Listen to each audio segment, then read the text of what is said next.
Hello everyone. Welcome to the conversation on women's health and the workplace. According to the Women's Health Report, almost 60% of working women in India quit the workforce due to health related issues. Even though the number of working women in India has increased significantly over the past few years, there is still a lack of tailored healthcare solutions in the workplace for them. This directly impacts the quality of life of women employees personally as well as professionally.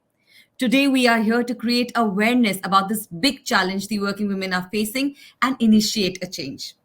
And I am so excited and thrilled because I have some amazing panelists with me. And let me take this opportunity to introduce and welcome our panelists. So, first, we have Dr. Sarita Bhalerao. With an experience of almost 3 decades in one of Mumbai's leading gynecologists affiliated to Breach Candy, Reliance HNH, Sefai, and Bhatia and Vadia Maternity Hospital, Mumbai. She has been the Joint Secretary Foxy and an immediate past president of the Mumbai Obstetric and Gynecological Society.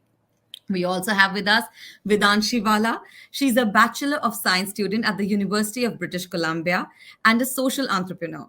As co-founder and executive director of Bold Safety Society, Vedanshi spearheads grassroots efforts to combat sexual violence, domestic abuse, and harassment. Vedanshi has advocated for safer and equitable communities in Canadian media and has been distinguished nationally as a L'Oreal Paris Women of Earth. This year, Vedanshi represented Bold Safety at UN headquarters in New York at the Commission on the Status of Women. And lastly, we have with us Shaili Chopra. Shaili is an award winning journalist, author, and entrepreneur. She is the founder of She the People TV, Asia's largest platform for women, and also the founder of Gytree.com, and one stop platform using technology to solve personalized health needs of women. So, a very warm welcome to all of you, and thank you for giving us time for this important conversation. So let's kickstart this very relevant conversation about women's health and workplace. And Vedanshi, I would love to start with you and let me know your thoughts when I say that women's health has been long considered a taboo, and the little we have seen of it at workplace is restricted to motherhood and maternity leaves. So, what are your thoughts? Thank you for the question and thank you for having me on this distinguished panel. I definitely think that there needs to be more conversations around women's health in the workplace, and that includes things like a women's sexual and reproductive health as well, making sure that workplaces are safe places to come to work to, ensuring that there's a culture of respect and consent. When we look at things like the glass ceiling, for instance, if there's harassment happening in the workplace, if there are jokes happening that discriminate against women, those women are not going to be able to progress and feel safe in that workplace. So I really think the conversation not only needs to happen, but also needs to include these other topics that are often considered stigmatized or taboo, such as the one that I mentioned. Yeah. So, continuing with the same sense, Shelly, I would want to ask you that why are we behind when it comes to dealing with women's health at the workplace? I think there are many reasons for that. One is women are often looked at as people who just need a few things when it comes to their health: maternity and perhaps maternity leave. I'm very delighted to see the conversation on period leave, but I think we need to get beyond just leaves for women and start talking in real terms or what it takes to help women stay on track with their health. How do we identify outcome driven efforts for women's health? And to me, technology is a huge leveler of that possibility. I feel that today we have an opportunity to use digital technology, mobile, WhatsApp, perhaps wherever people are spending time, to not just make them aware of what are the challenges of women's health. And when I say women's health, I really mean like the gamut of that universe, right?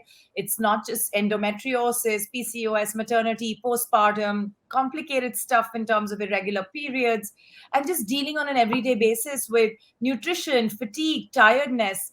We're all women who are constantly making an effort at our workplaces, whether at home or outside. We need energy. So, how do we kind of instill this whole idea that, yes, at the workplace, too, we need to have more holistic approach, a 360-degree approach. So, I feel workplaces have sort of stayed behind from thinking of women as those who just need maternity or the ladies' doctor, Yeah. the gynecologist. I mean, we are looking at gynecology itself being such a huge, wide space that needs far more energy. The connect with the nutritionist, gynecology's relatability to the dermatologist. You know, gamut of things really make the circle come through full. So I think organizations need to wake up and stop doing this tokenism that, you know what, I gave them insurance, now they can look after themselves. It doesn't work like that. If you truly are invested in women, do something specific for women, solve for their needs, be outcome oriented. And I think to me, that is a big change that most workplaces need to work towards. Thank you, Shelley. And that brings me to Dr. Sarita, because as Shelley mentioned, that women, we health workplaces need to do more for women. So, for some reason, organizations have not paid enough attention to the fact that women need different health solutions and have separate health goals from men. And why is it so? Like, if you would like to tell. So I think that yes, a large number of women are now working. They are managing their families and they are leading, they're in top jobs with a lot of responsibility and a lot is expected of them even at the workplace. The commitment is huge. So I think that women have traditionally also multitasked, but today the demands are even more. And by both ways, they need to be in the best of health to manage this multitasking and these multiple commitments, as well as their health is important. And with overstrain and over fatigue, we are seeing problems with women conceiving. We are seeing problems when they have to look after their children. So I think that, as you said, a holistic approach to women's health is very much the need of the day. Right.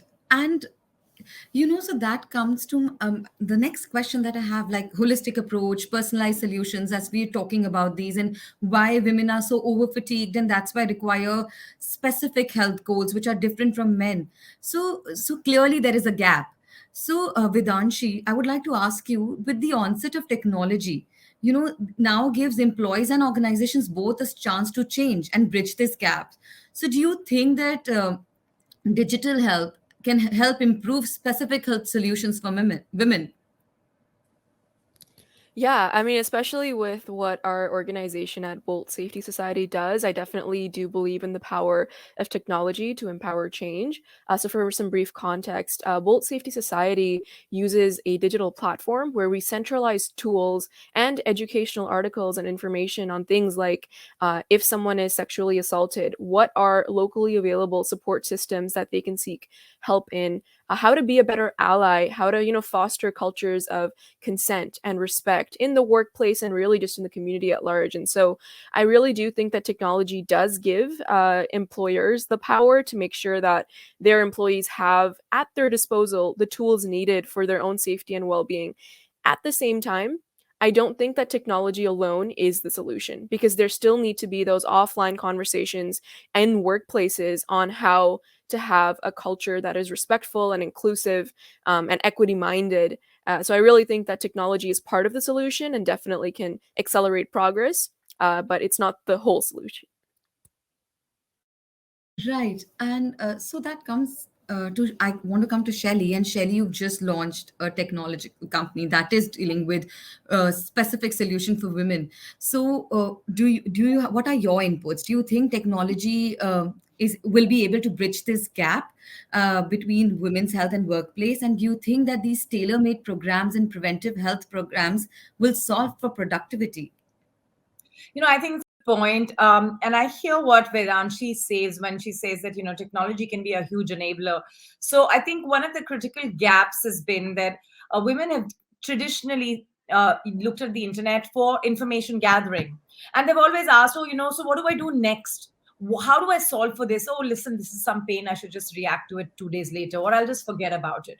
I think for me, one of the critical areas that has been left out is to say that not only is there information gap, there is a solution gap. And the solution gap is simply this, that we are so busy spending our money, our insurance, our practically all our savings in solving when we hit the disease, when it's too late, when we know that now there's no going back, and we do lakhs and millions of dollars spending money onto solving for it. But we don't spend those few hundreds and thousands of rupees in order to get a preventive piece in the in place. To me, one of those gaps is pretty much the central reasons why women have not just been able to get themselves up to speed on their own health quotient. And I just look at myself, right? I'm a young woman in her early 40s, and I'm asking myself, what do I know about perimenopause? What do I know about the changes in my body and my head? Somebody said, oh, your body and your head will change together. And I'm like, exactly. That's what I just figured. That it's not just my body that's going to go through change. It's going to be my head. It's going to be what's in my plate. It's going to be how I react to people. And I just seem to feel like my entire universe is going to circle around me for some time. But this is our reality. And, Dr. Sarita would tell us in many ways that no matter which field you take, when it comes to female hormones, they require a 360-degree approach to solve for something. You can't be, you can't have sad hormones and great food. You've got to just connect some nutrition to that gynecology, that mental state of yours to feeling better. That's exactly why I feel technology plays a great role in making those linkages for us, and say that if you are finding it difficult to go to a doctor, get her into their computer. If you need as they say, I think our research shows 80% of preventive health for women, including hormonal health, can be solved by conversations, routine, exercise, and diet. And I think that really is magic. Let's get to that solve, and then look for whatever else needs us to do next. Right. Thank you, Shelley. And I think Dr. Sarita, with her 30 years of experience as a gynecologist, would want to touch upon this 360-degree approach that Shelley mentioned. So, this concept of holistic wellness is emerging now. And Dr. Sarita, I would like you to tell me how important it is for working women to opt for this holistic health treatment. And, women too need to seek solutions from workplaces regarding the same. So, if you can shed some light. Yes, I completely agree with Shaili that it's very important. And as the hormones are changing, these are natural, first thing, these are natural processes in the body. And I tell my patients that these are natural things happening. It's your reaction which is, has to be appropriate. And I think that holistic health, lifestyle management, diet, exercise, yoga, meditation all play a very, very important role in the response to this changing hormone scenario. So I really think that using technology, getting maybe help to these women, through their computers will go a long way. Also, I think workplaces need to be conducive to to women. They need to be be sort of, women need to have access to healthcare providers, and also employers need to understand the needs of women, and that will also help in a big way. Right. Thank you, Dr. Sarita. And so that comes to the next part of this conversation is that, how is the mood changing among these companies? And Vedanshi, if you could tell me that finally these organizations are, paying attention, and you running corporate communities, right, where you're ensuring safety of women and talking about their health. So they are finally paying attention to both physical and mental needs of women. So how? I think that a large reason that these changes are happening is because we're getting more and more women into positions of power and into positions of leadership. And so it's sort of like when the leaders understand the issues, then there are going to be actions taken to enact policies and real changes for the people that look like them, and so it's not just about having women in power, it's about having, women of color, LGBTQIA plus community members in power, making sure that different racial backgrounds, socioeconomic backgrounds are in power. And I definitely think that with more, diversity and equity being at the forefront of a lot of companies' conversations in their hiring and promotion practices, this change is definitely happening. It's really great to see. And I think one example that we can see of that in legislation here locally in BC is BC, so the province I'm from in Canada, just made prescription contraceptive drugs free. And so it goes beyond, just having like condoms free, for instance, just making sure that, the women also have the power for their own sexual and reproductive health, and they're not being charged for that, is really exciting. And I think that that progress is happening worldwide. So yeah, great question. Thank you. I love your answer because I think personally, this is amazing. Like women, when they are empowered, when they are in a position of decision making and are leaders, that's when we will start talking. That's when the change will happen because we know best what we need, right? And that's why we are here to start that conversation. Coming to a very relevant topic, Shelly, I would want to ask you this that, as Dr. Sarita mentioned, that women are multitasking, they are over fatigued, and they have time crunch. But there's one another reason why women ignore health, and that is the stigma and hesitation involved in discussing menstrual health, sexual health, and mental health. So, how can workplaces contribute in providing women a safe and judgment free space to overcome this hesitation and seek health advice freely? As you yourself say, khul ke pucho. So, how can we khul ke pucho? I really think that companies, organizations have a great opportunity today to find experts like Gayatri to say, here is what you need to take care of.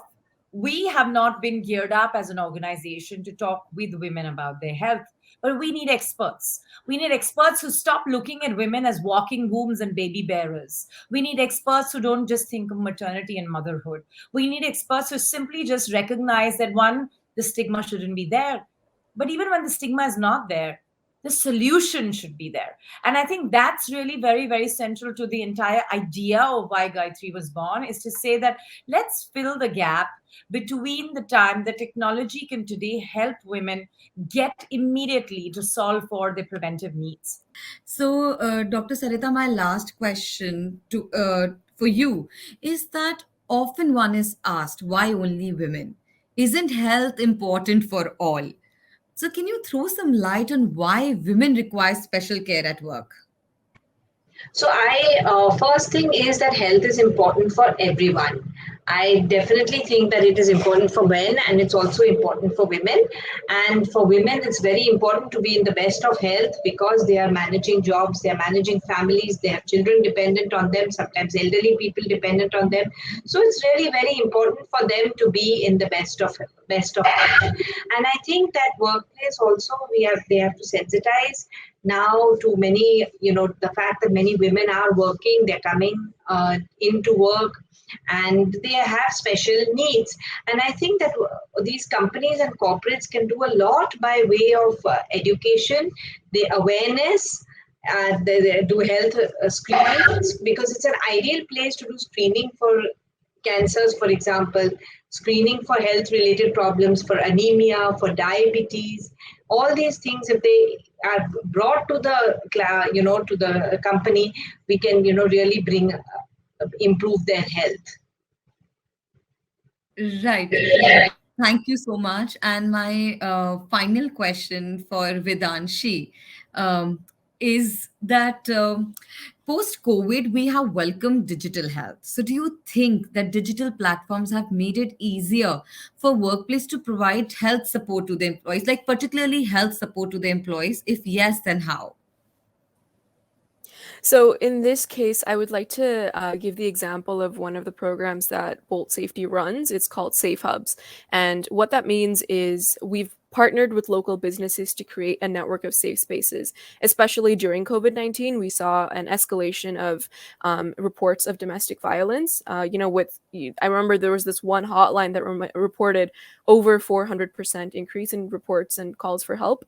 And so what we're doing is making sure that businesses are equipped with the capacity to act as allies for survivors, whether or not they are their own employees. So if there is someone, just on the streets, someone's following them, or they're at home and they're with their abuser, they can duck into their nearby neighborhood grocery store, or they can go into, a local office that they know is acting as a safe hub. And when they get there, by using our digital map and finding the nearest location, they can actually get on-site access to resources like local women shelters, crisis lines, and all the information that they may need to best inform their decision moving forward. And I think that in this way, technology is enabling workplaces to come together beyond just them and their own bubble as one company, to work together as a community to ensure the health and well-being of all their lovely people in the neighborhood. So I do definitely think that technology is an enabler, and it's very exciting.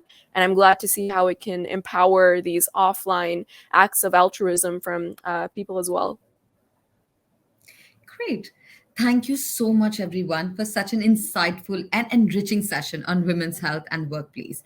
I would want to do a quick recap of my key takeaways. So, firstly, what I understood was that we need to start talking about health and safety at our workplace. The second is to acknowledge the fact that women's health needs and women's health solutions are very different from the male counterparts.